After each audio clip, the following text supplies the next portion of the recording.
Beautiful, beautiful. King of solar screens, a 5-minute how-to video for all of you at home that want to build screens. First thing you want to make sure is that your blade is perfect. Obviously, if you have a jacked up miter cut, man, you're going to have gaps and it's just going to look terrible. So definitely get your square, make sure your blade is right where it belongs. Solar screens are always best if you use mitered 45-degree corners. Let's make a cut.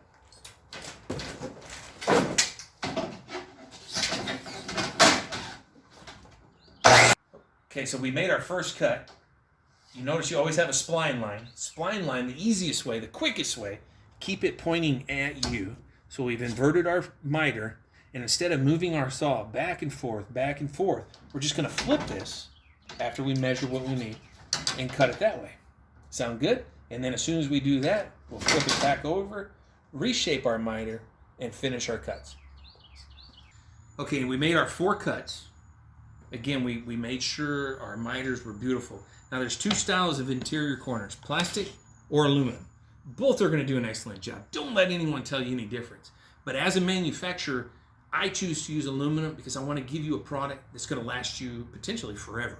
Because if you take care of it, it'll do just that. So give me just a moment, I'm going to assemble this. All right, now that we've assembled that, if you look, my miter corners are tight. Again, that's why we're making sure that our saw is perfect. Otherwise, you're going to end up with some goofy looking corners. Nobody wants goofy corners.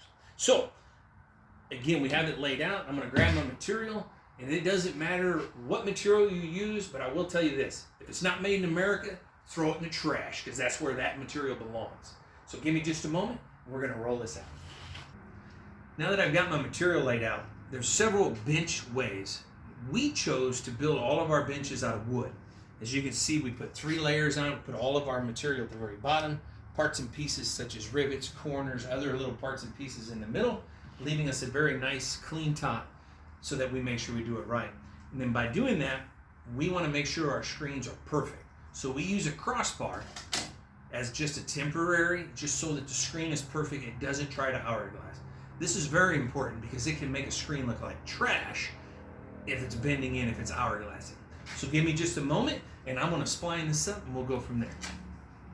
So now that we've rolled everything in, I used the spline to do it, and it's a 50-50 blend spline because it gets hot and it like sticks like glue. And it's a beautiful thing because when something hits this, it's not going to come undone. Because again, when we build a solar screen, we want it to last as long as possible. So nice sharp razor blade to clean these edges, and I'm going to do that now. So there we have it. We just built in less than a minute and a half a gorgeous 100% made in America solar screen. With our temporary crossbar, take that out. This is ready to go on the window that you measured. And again, I'm going to stress this very, very hard. 100% made in America. If it's the stuff that's coming from overseas, trust me when I tell you, I've been in doing this 17 years. Throw it in the trash. Get Pfeiffer, get Twitchell, get made in America. 100% 1-inch frame, also made right here in America.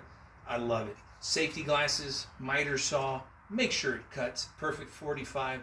You're going to have the most perfect solar screens for your DIY project over the weekend, or if you want to start your own little business somewhere, hey, this will do it for you.